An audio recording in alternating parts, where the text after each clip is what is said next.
한 2주쯤 전이었던 것 같습니다. 이제 한참 호세아 설교가 계속되던 어느 날인데요.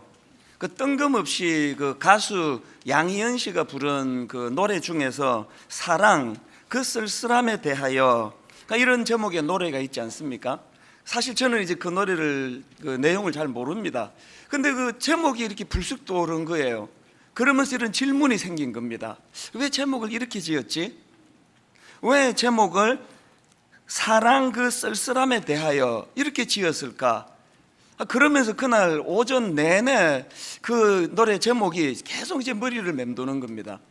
그래서 제가 인터넷을 한번 뒤져봤습니다. 이 가사가 어떻게 되는가 보려고 보니까 그 노랫말 초반에 이런 문제 제기가 있는 걸 제가 봤습니다.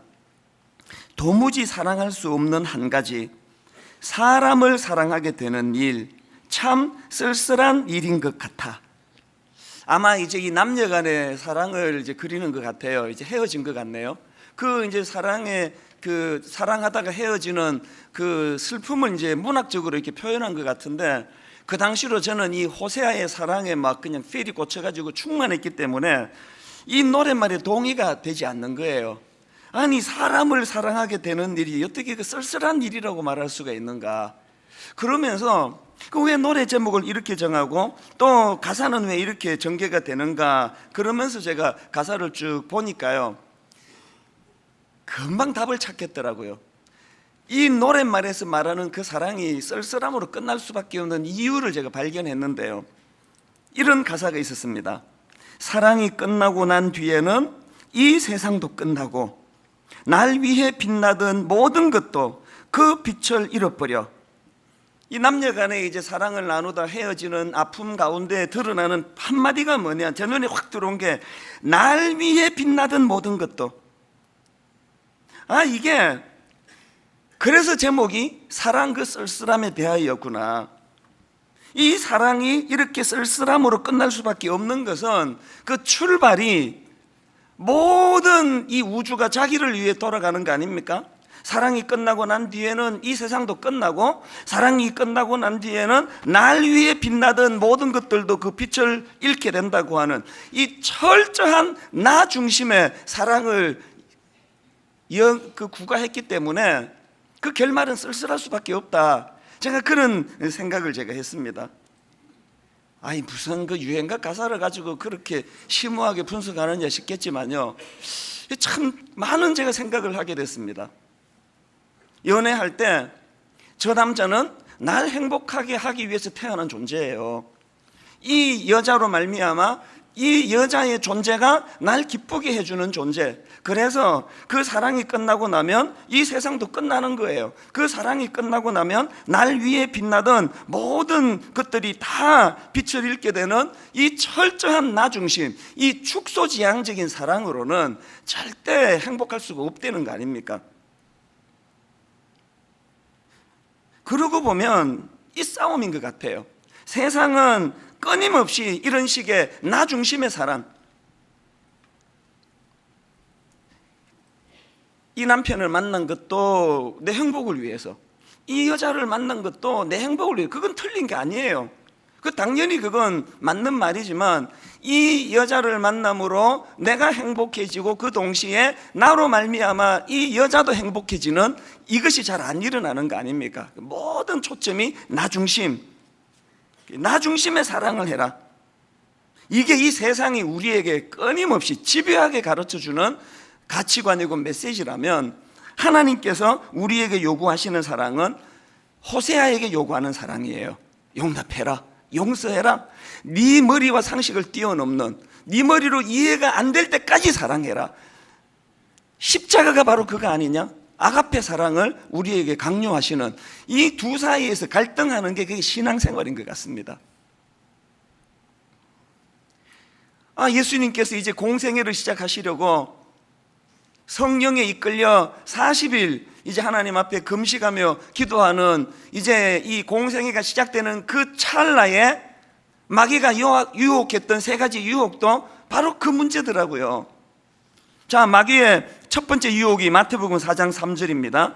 시험하는 자가 예수께 나와서 이르되 내가 만일 하나님의 아들이어든 명하여 이 돌들로 떡덩이가 되게 하라. 여러분이 첫 번째 유혹의 배경을 성경은 이렇게 기록을 하는데 1절 2절을 보십시오.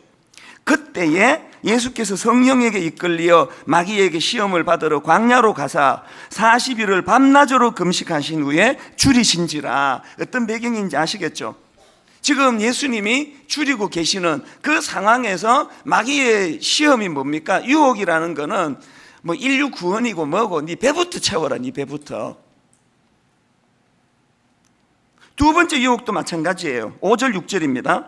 이에 마귀가 예수를 거룩한 성으로 데려다가 성전 꼭대기에 세우고 이르되 내가 만일 하나님의 아들이여든 뛰어내리라. 기록되었으되 그가 너를 위하여 그의 사자들을 명하시리니 그들이 손으로 너를 받들어 발이 돌에 부딪히지 않게 하리로다 하였느니라. 제 눈에 확 뜨여진 게 너를 위하여, 너를 위하여. 뭐 인류 구원이고 뭐고 너부터 살아야지. 너를 위하여. 세 번째 유혹도 똑같은 원리예요. 8절 9절. 마귀가 또 그를 데리고 지극히 높은 산으로 가서 천하 만국과 그 영광을 보여 이르되 만일 내게 엎드려 경배하면 이 모든 것을 누구에게 줍니까? 내게 주리라.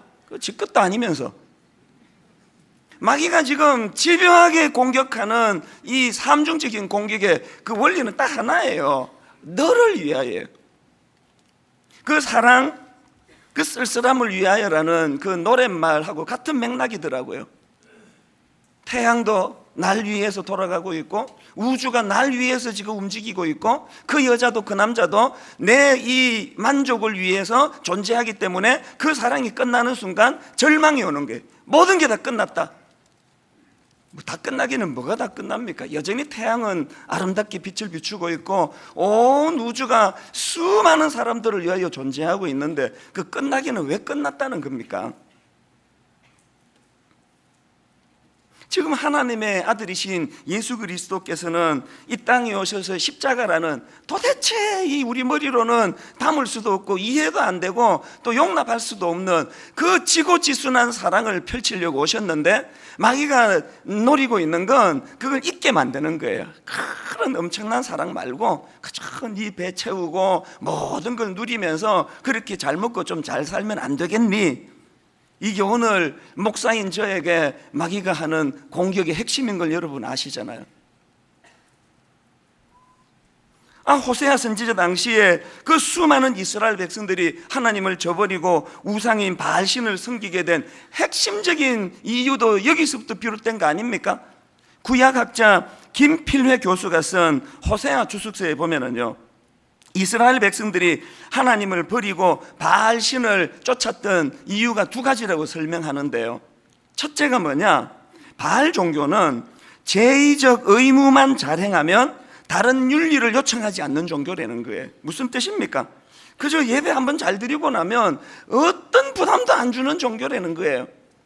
그런가 하면은 두 번째로 바알 종교는 기본적으로 풍요 제의에 속하는 종교라는 거예요. 제사 한번 잘 드리고 나면 인간의 기본적인 욕구, 인간의 기본적인 이 욕구 충족이 뭡니까? 풍요와 번성과 안정, 이걸 가져다 주는 신이 바알신이라는 거예요. 그래서 호세아 2장 5절에도 보니까 그들의 어머니는 음행하였고 그들을 임신했던 자는 부끄러운 일을 행하였나니 이는 그가 이르기를 나는 나를 사랑하는 자들을 따르리니 그들이 내 떡과 내 물과 내 양털과 내 삶과 내 기름과 내 술들을 내게 준다 하였습니다. 이거 뭐 대박 아닙니까? 딸랑 예배 한번 드리고 나면 막 어마어마한 물질적인 이런 풍요가 찾아오는데, 여러분 우리가 지금요 그 간판을 분당 바알교회 이렇게 안 붙여서 그렇지 상당히 많은 오늘 크리스찬들이 이 바알신을 섬기는 사람들과 비스무리한 그런 욕구 가운데 살고 있는 거 여러분 다 아시잖아요. 예배 한번 내가 드려줄 테니까 더 이상 나한테 요구하지 말라고, 왜 자꾸 나한테 강요를 하느냐고. 그리고 내가 지난주 나와서 분명히 내가 시간도 바치고 예배도 드리고 내가 이제 헌금까지 했는데 왜 나한테 되돌아오는 게 없느냐고. 이게 지금 이런 욕구와 욕망을 잠깐 방치했더니 지금 한국 교회가 이렇게 돼버렸습니다. 어떤 종교보다도 탐심, 탐욕, 자기만 아는 저질 종교로 지금 우리가 비아냥거림을 당하게 된 출발이 여기 있는 거 아닙니까? 근데 여러분, 여기서 우리가 한 가지 꼭 기억해야 되는 게 뭐냐면요, 이렇게 철저히 이기적인, 철저히 나 중심에 온 우주가 날 위해서 돌아간다고 하는 이 세계관을 가져가지고 진짜 우리가 행복할 수만 있다면 뭐 하나님께 좀 꾸지람을 듣더라도 그냥 뭐 눈치 끝 감고 제가 뭐 그렇게 가겠는데, 이게 원리가 그런 게 아니에요. 이래 갖고는요 절대로 우리는 행복할 수 없습니다. 그 왜 그러냐고요? 뭐 심오한 분석 필요 없습니다. 간단해요. 우린 그렇게 지원받은 존재예요. 우리를 하나님의 형상대로 지었다 그랬잖아요. 하나님의 형상, 하나님의 본능, 하나님의 그 추구하시는 것은 이런 끝간데 없는 이기적인 태도가 아니잖아요. 만약에 하나님의 속성이 끝간데 없는 이기심, 온 우주가 당신 하나만을 위해 돌아가는 그런 존재였다면 오늘 여기 우리가 있겠습니까? 벌써 그냥 지옥의 불쏘시개로 다 쓰이고 있을 거 아닙니까? 하나님의 속성이 아가페 사랑, 이타적인 사랑, 십자가라고 하는 우리 같은 이런 세속적인 사람으로는 암만 설명해도 머리에 와닿지 않는 그런 사랑을 베푸는 속성을 가졌기 때문에 그 하나님의 형상을 닮은 우리가 이 세속적인 사랑의 흉내를 내가지고는 행복할 수 없습니다. 항상 그 끝은 사랑 그 쓸쓸함에 대하여 이런 슬픈 노래를 부를 수밖에 없는 거라는 거예요. 그래서 저는 오늘 이제 이 호세아서는요, 그 구조가 이렇습니다. 전반부 1장부터 3장, 또 그 다음에 이제 후반부가 4장부터 14장까지인데, 제가 이번 호세아서 시리즈는 전반부인 1장부터 3장만 다룰 계획이에요. 그러니까 이제 오늘 호세아서를 우리가 그동안 배웠던 말씀들을 좀 정리하는 그런 차원에서 말씀을 나누고 싶은데요, 저는 호세아서를 보면서 신앙생활하는 우리가 이 땅을 사는 내내 처절하게 몸부림치며 싸워야 될 두 가지 구도가 있다는 걸 좀 말씀을 드리고 싶습니다. 자, 첫 번째 구도가 뭐냐? 이 싸움이에요. 자기 중심적인 사랑 대 타인의 필요를 채우는 사랑. 이 싸움이 내 내면에서 일어나고 있다는 겁니다.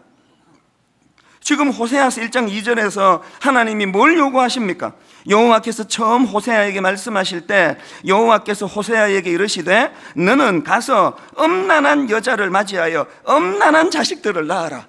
여러분, 그 당시를 한번 상상을 해보세요. 지금 만약에 아까 그 바알 종교에 지금 빠져있는 사람들, 어떤 대가 지불도 원하지 않고 그냥 한번 제사 드리고 나면 막 엄청난 보상이 따르는 바알 신에게 심취해 있는 사람들에게 이런 요구를 했다고 생각을 해보세요. 씨알도 안 먹힐 거예요. 말도 안 되는 소리를 또 하시네, 여호와 하나님. 내가 이러니까 하나님을 떠났지, 내가 이러니까. 이 수용이 되겠습니까? 3장 1절도 마찬가지 아닙니까? 여호와께서 내게 이르시되 이스라엘 자손이 다른 신을 섬기고 금포도 과자를 즐길지라도 여호와가 그들을 사랑하나니 뭘 요구합니까? 너는 또 가서 타인의 사랑을 받아 음녀가 된 그 여자를 사랑하라 하시기로. 이 얼마나 부담스러운 요구예요. 근데 여러분, 우리가요 참 하나는 알고 둘은 모르는 사람들이에요. 하나님께서 지금요 이런 말도 안 되는 부담스러운 요구를 하시지만 하나님은 이런 부담만 던지시는 분이 아니에요. 하나님은 우리에게 감당하기 어려운 거룩하고 고매한 아가페 사랑을 요구하시지만 그것을 머리로 계산하지 않고 호세아처럼 순종하고 수용하는 사람에게는 그걸 감당할 수 있는 힘도 주신다는 거예요. 여러분, 이거 아십니까? 더 중요한 한 가지가 있습니다. 바알 종교에서 추구하는 자기 중심적인 사랑을 부추기는 그런 생활에서는 꿈도 꾸지 못하는 하나를 이렇게 무리한 하나님의 요구에 순종하는 자들에게 주시는데, 그게 뭔지 아십니까? 예기치 않는 기쁨을 주신다는 거예요. 신앙생활은 이 묘미로 하는 거거든요. 신앙생활은 이 예기치 않는 기쁨, 제가 참 좋아하는 표현인데요, 그냥 이번에 승진해서 기쁨이 생겼다, 그건 자연스러운 기쁨이지 예기치 않은 기쁨이 아니에요. 내가 지금 실직을 당해서 야 이제 절망이다라고 그럴 줄 알았는데 너무나 예상하지 못한 새로운 길이 열릴 때 이걸 예기치 않은 기쁨이라 그럽니다. 여러분, 우리가 이 세상적인 가치관으로 그냥 내가 행복하기 위해서 누가 눈물을 흘리든 고통을 당하든 관심 없이 그렇게 그 축소지향적인 사랑을 하는 사람에게 절대로 맛볼 수 없는 게 예기치 않은 사랑이거든요. 지금 떡이 2개 있는데 이걸 이렇게 하나만 먹으면 여기 약간 모자라요. 둘 다 먹자니 너무 또 양이 많습니다. 그럴 때 하나를 먹고 약간 아쉽지만 눈 찔끔 감고 지금 먹지 못해 지금 굶고 있는 사람에게 이 떡 하나를 건네면은 예기치 않은 기쁨이 와요. 이 2개를 내가 다 먹고 그냥 막 소화 안 돼가지고 아이고 그냥 활명서 사 먹어야 되겠다. 그럴 때는 맛보지 못하던 예기치 않은 기쁨이 와요. 이 분명히 반을 지금 저 사람에게 좀 아까울 줄 알았는데 이런 기쁨이 있네. 이 기쁨을 누리니까 지금 우리 복지재단에다가 헌금을 그렇게 하고 가평 우리 마을에다가 이번에 특세 끝나고 헌금도 막 엄청난 헌금이 들어왔거든요. 그 왜 하는 거예요? 그렇게 우리 이웃들과 사랑을 나눌 때 다 차지할 때보다 이게 더 기쁨이 오는 예기치 않은 기쁨을 맛보니까 그 재미로 그렇게 이웃 사랑을 위한 헌금을 하는 거 아니겠습니까? 이거 호세아도 마찬가지예요. 지난주 말씀드렸듯이 1장에서는 맹목적인 그냥 순종이었어요. 하라 하니까 그냥 한 거예요. 그러나 3장으로 넘어와가지고 그렇게 사랑으로 품어줬더니 외간 남자한테 가고 바람 펴가지고 그냥 그 가출을 했는데 하나님이 그를 또 데리고 와서 사랑하라 할 때 나누었잖아요. 자기를 위하여. 호세아가 그 사이에 뭔 일이 있었던 거예요? 자격 없는 여자를 사랑했을 때 하나님이 주시는 예기치 않은 사랑을 맛봤기 때문 아니겠습니까? 신앙생활은 이거 맛보는 생활이거든요.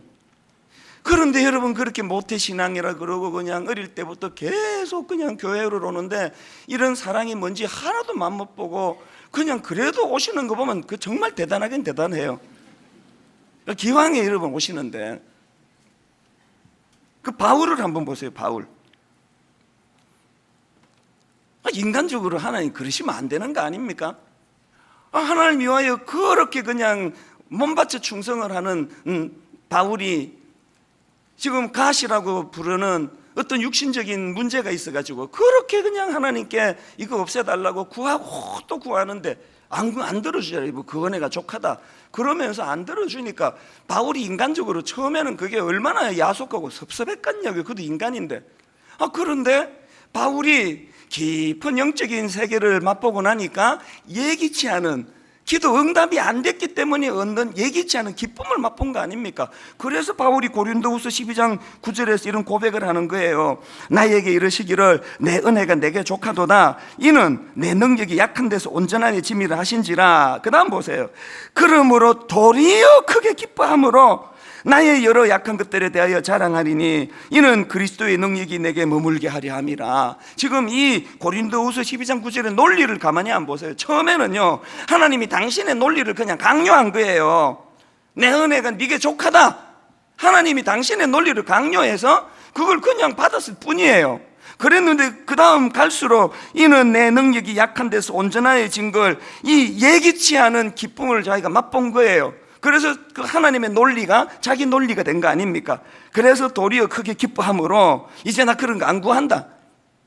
내 이 육신의 연약한 가시가 없어졌을 때 느낄 수 있는 기쁨, 행복보다 하나님의 말씀에 순종해서 이거를 수용하고 살아갈 때 예상하지 못한 기쁨이 내게 있었기 때문에 바울처럼 이렇게 고백하는 이 모순 같은 사람, 여러분 이것 좀 맛보고 그렇게 신앙생활 하십니까?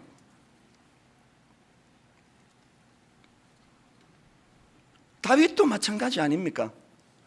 세상의 다윗에게 평생의 그 원수같이 자기를 괴롭혔던 사울 왕, 그 존재는요 오늘 우리로 치면은 이게 그냥 자다가도 그 인간 생각하면 잠이 벌떡벌떡 깨지고요, 그 인간 때문에 받은 상처는요 수면제 열알을 먹어도 잠을 이루지 못하게 하는 아픔이에요.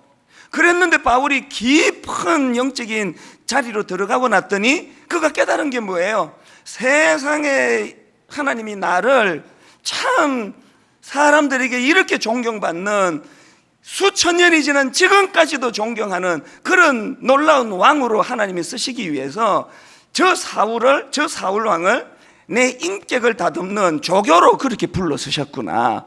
그랬더니 사울 왕이 자기에게 더 이상 원수 같은 존재가 아닌 거예요.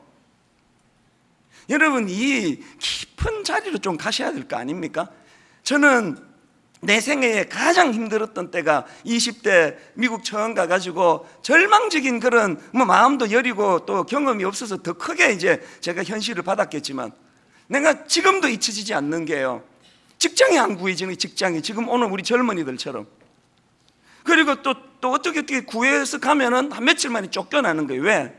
미국 가서 영어 하나도 준비 안 하고 철없이 한국에서 그냥 맨날 그렇게 놀다가 영어 하나도 못하고 이민 가놓으니까 직장이라는 게 따순 막노동하는 걸 찾다가 보니까 못 견뎌서 쫓겨나고 그래서 내 잊혀지지 않는 순간이요, 제 통장에 마지막으로 20불까지 떨어. 20불까지. 사르밧 과부의 심정을 나 경험한 사람이에요. 요거 다 먹을 때까지 직장 못 가면 내가 어떻게 되는 거지? 그런 쓰라린 과정을 거칠 때는 진짜 아팠습니다. 하나님 원망 많이 했습니다. 근데 여러분, 50대 중반이 돼서 내 인생 전체를 보니까요, 내 생애에 그때만큼 복된 시간들이 없습니다.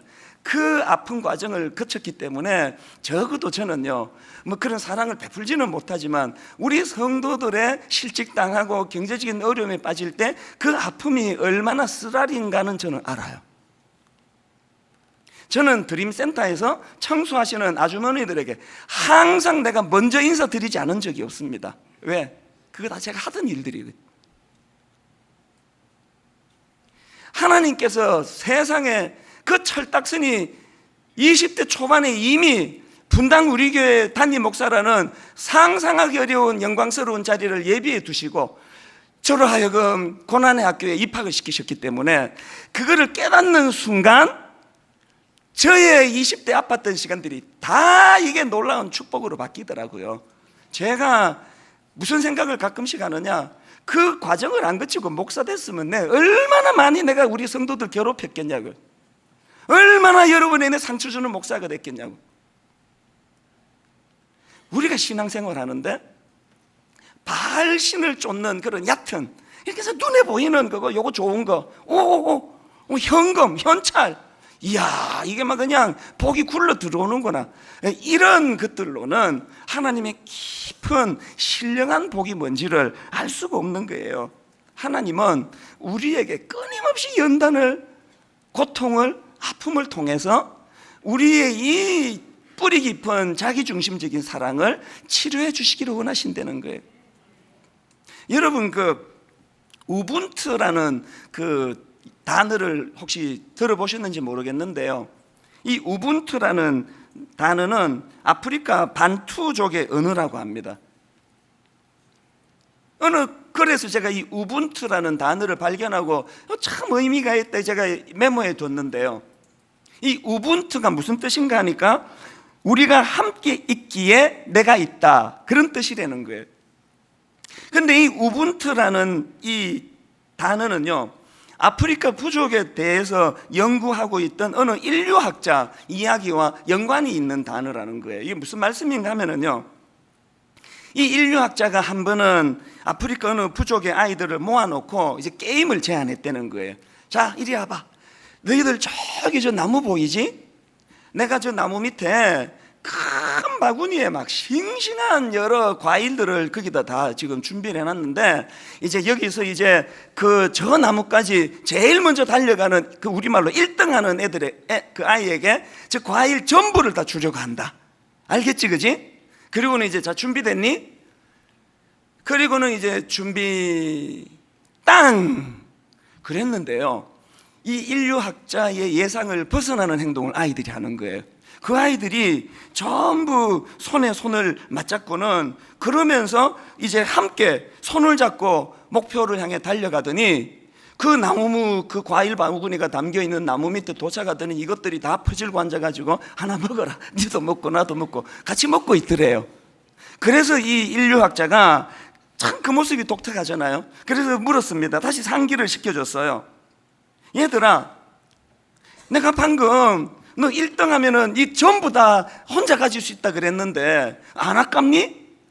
그거 왜 손잡고 그렇게 나가가지고 그거 다 차지하는 거를 포기했느냐? 그런 요지를 질문했더니 그 인류학자의 질문에 모든 아이들이 합창하면서 했던 말이 이거예요. 우분투. 액센트는 제가 지어낸 거고요. 이 우분투라고 아이들이 합창을 하는 그 사이에 어떤 애가 부연 설명하듯 이렇게 이야기를 했답니다. 나머지 다른 아이들이 다 슬픈데 어떻게 나만 기분 좋을 수가 있는 거죠? 오늘 대한민국 교육은요, 다른 나머지 애들이야 슬프거나 말거나 니는 니만 생각해라. 이게 지금 대한민국 교육 아닙니까? 너 마음 단단히 먹어야 된다. 약해지면 안 된다. 너 그래갖고 세상 못 산다. 딴 애들이야 울거나 말거나 그건 네 알 바가 아니고 너는 그 바구니 다 차지해가지고 너만 서울대 가면 되는 거야. 그래가지고 한국의 고3 교실에는 라이벌 애 노트 훔쳐가는 일이 지금 막 일어나고 있다는 거 아닙니까? 왜? 저놈을 밟아야 내가 저 과일 바구니를 차지하니까. 우리 둘째가 지금 고3인데요. 작년에 이제 대학 한창 입시가 결정이 될 때 지 아는 그 언니가 공부 서영고등학교 전교 1등 하는 애예요.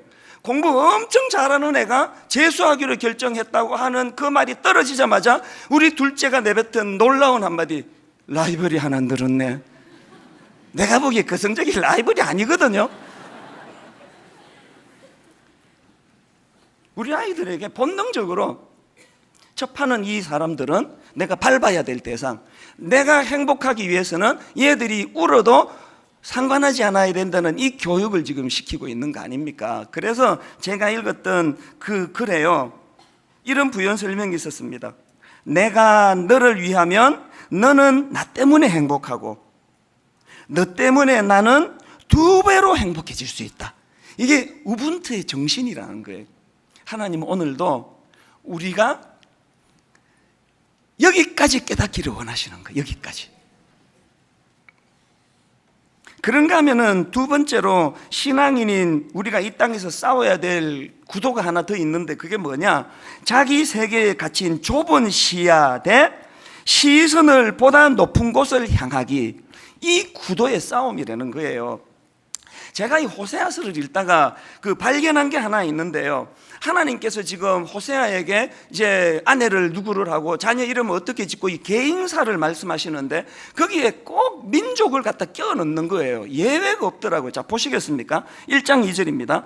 여호와께서 처음 호세아에게 말씀하실 때 여호와께서 호세아에게 이르시되 너는 가서 음란한 여자를 맞이하여 음란한 자식을 낳아라. 여기까지는 개인사예요. 누구랑 결혼해라. 근데 그 다음에 부연 설명이 뭐예요? 이 나라가 여호와를 떠나 그게 음란함이니라 하시니. 3절 4절도 보십시오.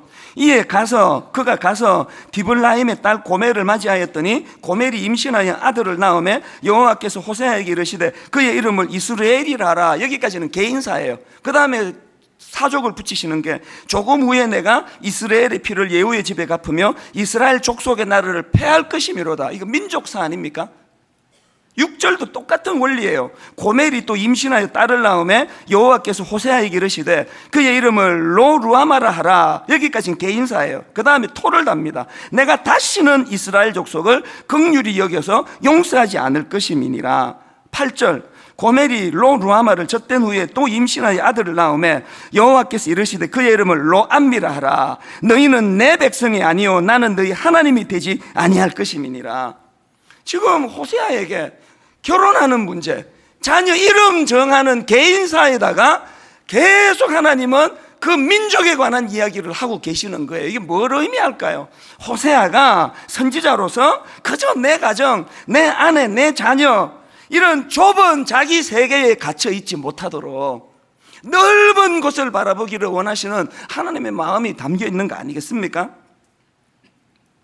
호세의 자녀들도 마찬가지예요. 저는 이런 상상을 해봤는데요. 이제 이 애들이 이제 자라가지고 이제 학교를 다니니까 자꾸 애들이 비웃을 거 아니에요. 로루아마 이렇게 비웃을 거 아닙니까? 로암미 그러니까 이제 어린애가 집에 가가지고 이제 자기 아빠한테 항의할 거 아닙니까? 아빠 도대체 이름을 뭐 이렇게 지었어요. 그랬더니 그 아빠 호세아가 설명하는 게 뭐냐, 그 이름 안에는 우리 민족의 운명에 대한 예언이 담겨 있다, 이런 깊은 뜻이 있다. 그리고 이제 또 상상컨대 어느 시점이 지났을 때 이 은혜를 선포했을 거 아닙니까? 이제 하나님께서 너희 이름을 로루아마 대신에 루하마로 그렇게 부르게 해주셨다. 로암미가 아니라 이제 너는 이제 하나님 앞에서 압니다. 여러분, 어릴 때부터 자기 이름을 생각할 때 이 민족의 범죄함으로 망하게 되었다는 그 탄식을 안고 그렇게 자란다 했을 때 여러분, 그 아이들의 그 시야가 얼마나 넓어지겠습니까? 오늘 여러분 지금 고3 아이한테 이 민족을 생각하라고 그렇게 교훈하는 부모님 계세요? 그 지금 수능 시험 준비하는데 이 민족이 지금 어렵다, 북핵 문제 지금 봐라, 어떡할래? 왜 공부해야 되는지 알겠지? 이렇게 교육하는 부모는 눈 씻고 봐도 없습니다. 우리 집을 위시해서 그냥 좋은 대학 가야 돼, 좋은 대학, 그리고는 좋은 직장 얻어가지고 그렇게 잘 살아야 될 거 아니니 니도. 지금 우리의 구도가 어디에 머물러 있는 겁니까? 여러분, 히브리서 12장 24절에 이런 말씀이 있습니다. 새 언약의 중보자이신 예수와 및 아벨의 피보다 더 나은 것을 말하는 뿌린 피니라. 이 좀 약간 난해한 구절 같은데요, 제가 주석을 찾아보니까 이런 설명을 하더라고요. 이런 뜻이랍니다. 들어보십시오. 예수 구원의 피가 아벨의 피보다 낫다고 한 것은 아벨의 피는 단지 자신의 원수를 갚아달라는 호소의 역할을 했으나 예수의 피는 하나님과 인간 사이에 화해와 사죄와 영적 능력을 가져다 주기 때문이다.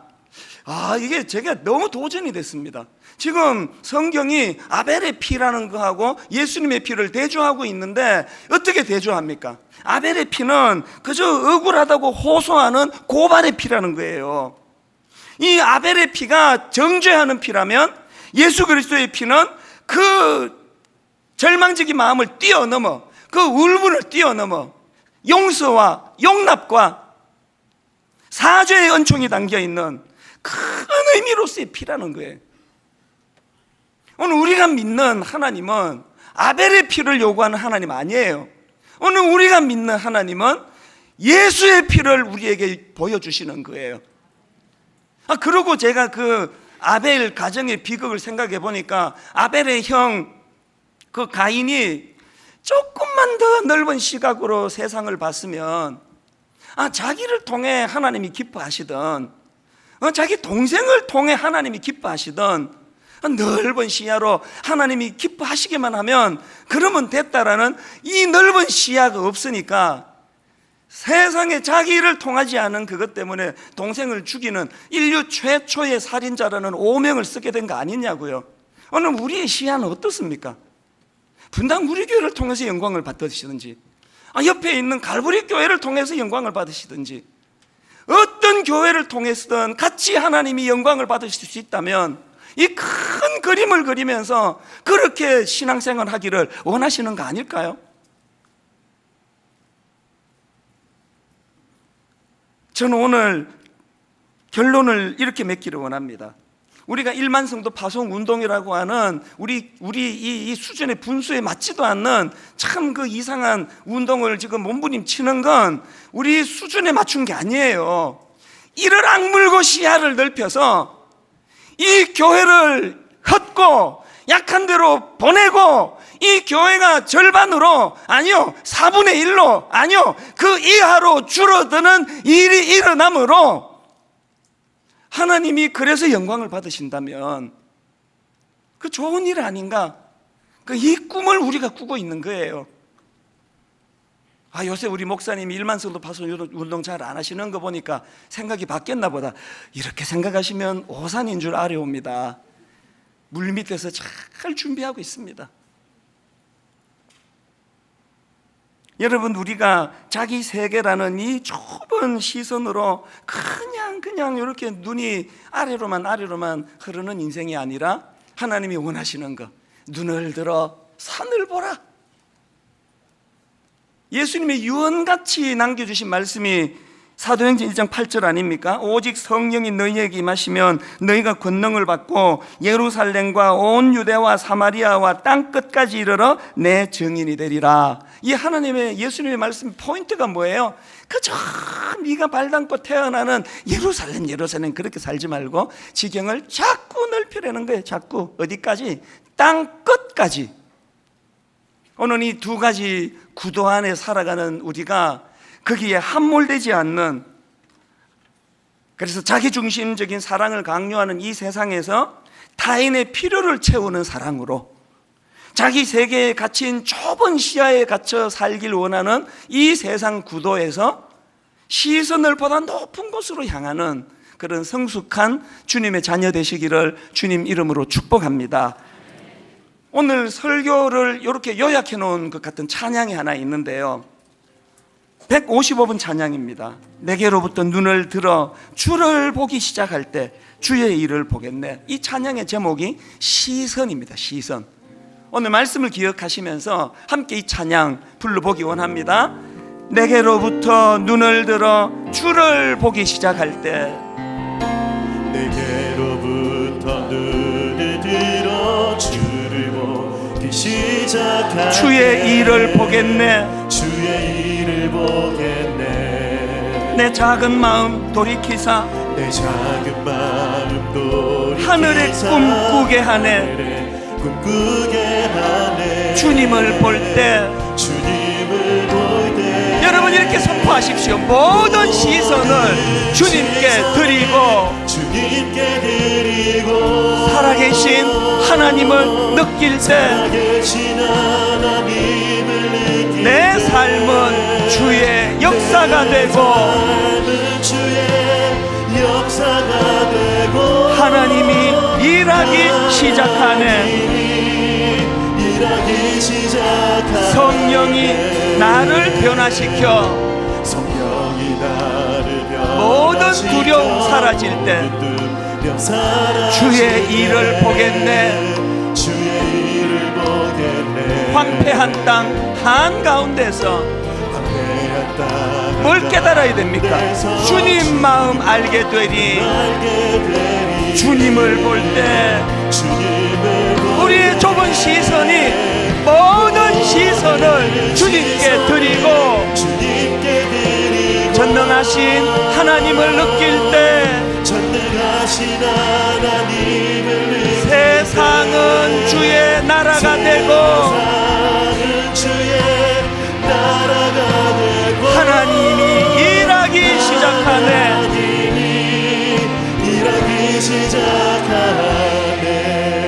지금 연단 중에 계신 분 많으시죠? 그 좁은 시각으로는 그 문제 해결 안 됩니다. 제가 겪었거든요. 20대에 내 삶 주변의 문제를 놓고 시선이 그렇게 좁아갖고는 답이 안 나오더라고요. 그런데 무려 30년의 세월이 지나고 내 인생을 큰 그림으로 봤더니 제가 겪었던 그 아팠던 과정들은 내 인생에 필연적으로 필요한 과정이더라고요. 더군다나 이게 축복이었구나. 이게 제가 그 연단에 아팠던 눈물 나던 절망하던 연단의 과정이 없었더라면 제가 어떤 목사가 됐을지 아찔합니다. 아찔해. 지금도 이렇게 철이 없는데, 여러분 우리 시선이 너무 좁은 거 아닙니까? 그저 눈앞에 있는 그 아웅다웅하는 그런 시선을 가지고는 안 됩니다. 그래서 우리 시선을 누가 확장시켜 주시느냐? 성령님이라는 거예요. 우리 2절 같이 찬양할 때 사모하시면서 정말 간절하게 이 가사가 내 삶에 구현되기를 원합니다. 성령이 나를 변화시켜 모든 두려움 사라질 때 그때 비로소 주의 일을 보겠네. 내 작은 마음 돌이키사 하늘의 꿈을 꾸네. 주님 주님을 볼 때 모든 시선을 주님께 드리고 전능하신 하나님을 느낄 때 세상은 주의 나라가 되고 하나님이 일하기 시작하네. 우리 마음을 다하여 모든 시선을 주님께 드리고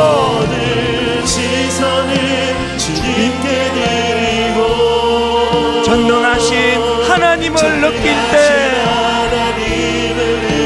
세상은 주의 나라가 되고 하나님이 일하기 시작하네. 여러분, 이것이 가능하도록 눈을 들어 산을 보라.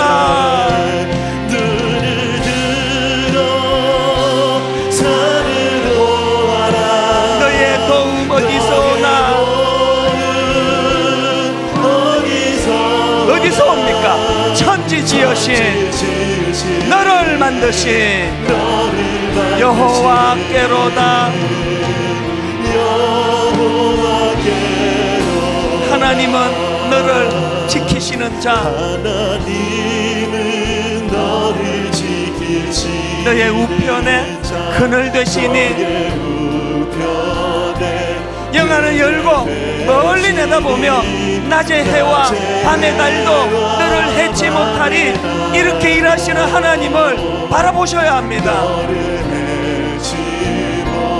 하나님은 너를 지키시는 자,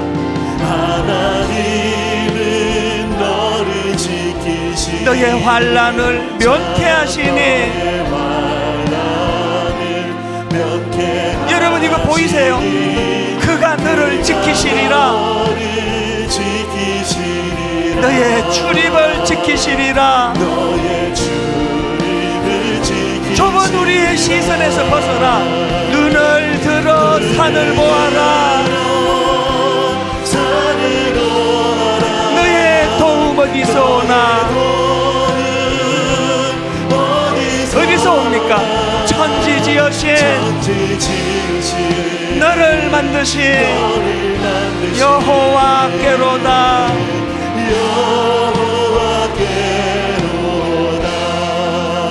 오늘 같이 기도하실 때 특별히 우리 자녀들을 위하여, 하나님, 지금 현실적으로 우리 대한민국 교육은 세상의 좁디 좁은 눈으로 만드는 교육입니다.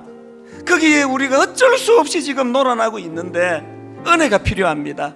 하나님, 우리 자녀들의 시선이 멀리 땅끝까지 볼 수 있는 시선을 주시고, 하나님, 그저 세상이 나 중심으로 돌아간다고 엄마 아빠도 나 위에서 존재하고 있고, 결혼할 배우자도 나 위에서 존재하고 있고, 모든 중심이 이런 축소지향적인 나 중심에서 하나님, 하나님의 영광을 위하여, 우리 주변의 이웃을 섬기기 위하여 우분투 같이 기뻐할 수 있도록 이런 꿈을 꾸는 자녀 교육이 되게 하시고, 이것이 가능하도록 먼저 우리를 변화시켜 주시옵소서. 오늘 말씀을 생각하시면서 우리 통성으로 같이 기도하시겠습니다. 살아계신 하나님 아버지, 오늘 주님 말씀 앞에 무릎을 꿇습니다. 아버지, 미처 이 두 구도를 우리가 인식하지 못했습니다. 세상은 우리로 하여금 끊임없이 나 중심으로 온 우주가 나를 중심으로 돌아가는 것인 것처럼 우리를 그렇게 아버지 세뇌하고 있는 이 시대입니다. 하나님, 삶의 여러 가지 문제들, 내 자신의 집중에 싸워 하나님의 가치관이 우리 안에 자리 잡기를 원합니다. 내 삶에서 인도하신 하나님의 신뢰함으로 아가페 사랑, 내 인생도 소중하지만 더불어 함께 살아가는 것이 중요함을 인식하고 자각하는 하나님의 그 가르침을 저희들이 자각하고 또 행하는 믿음을 허락하여 주시옵소서. 하나님 아버지, 우리의 좁은 시각을 불쌍히 여겨 주시옵소서. 이름 안에도 나라와 민족을 생각하고 하나님 큰 것을 바라볼 수 있도록 주님 인도하여 주시옵소서. 하나님 아버지, 자성자박이라는 그 말이 딱 오늘 우리들의 삶에 결론 지어지는 것이 참 마음이 아픕니다. 어떻게 해서든 행복해져 보려고 누구를 동원하든 누구를 이용하든 그저 한번 행복해져 보려고 바둥바둥 살아온 수십 년의 세월인데 왜 이렇게 불안하고 염려는 많고 두려움은 또 이렇게 많은지 오늘 우리에게 가르쳐 주시니 감사합니다. 우리는 지음 받을 때부터 창조 질서 안에 원리 안에 그래 갖고는 행복할 수 없다는 걸 깨닫게 해주시니 감사합니다. 오늘 이 말씀이 내 안에 놀라운 변화를 가져다 주실 뿐만 아니라 잘못된 자녀 교육에도 우리 가정을 살리는 일에도 아버지 이 말씀이 쓰임받도록 함께하여 주시옵소서. 오늘 쓰라리고 아픈 광야길을 걷고 있는 많은 성도님들이 있습니다. 기왕에 아프고 힘든 광야길을 걷는데 이 하나님의 기쁘신 뜻을 발견하고야만은 은혜가 되는 광야길 되게 하여 주시옵소서. 감사드리옵고 예수님 이름으로 기도드립니다. 아멘. 우리 다 자리에서 일어나셔서 찬송가 391장입니다. 메마른 땅을 종일 걸어가도 나 피곤치 아니하며 이 예기치 않은 은혜와 기쁨을 노래하기 원합니다. 오 놀라운 구세주 예수 내 주. 오 놀라운 구세주 예수 내 주. 참 능력의 주시로다. 여러분 이 은혜를 아십니까? 큰 바위 및 안전한 그곳으로 내 영혼을 숨기시네. 메마른 땅을 종일 걸어가도 나 피곤치 아니하며 저 위험한 곳 내가 이를 때면 큰 바위에 숨기시고 주 손으로 덮으시네. 오 놀라운 구세주